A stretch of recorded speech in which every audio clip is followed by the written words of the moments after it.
I can't really describe the look of social media right now. I can tell you that it doesn't look like human. Like, it doesn't look like real skin. My name's Maria, I'm 46, and I've been using Curology for 18 months.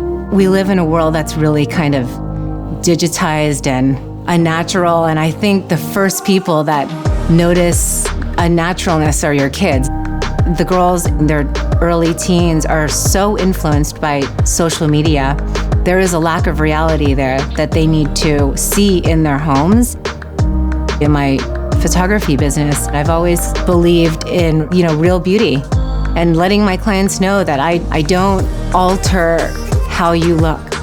Skin texture is so important because it really makes you look alive and like a human.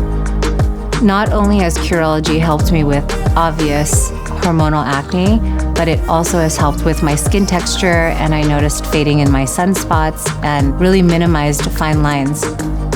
I really don't wear makeup. Like, my makeup routine is as simple as Curology. I spent a lot of years trying to perfect my own skin, and trying to find solutions constantly and then being disappointed. And I think it's really hard as a young person, even before social media, to find perfection in yourself. It really hit me that I needed to encourage my girls, that they love themselves for being different. And I have to, because I have to teach it.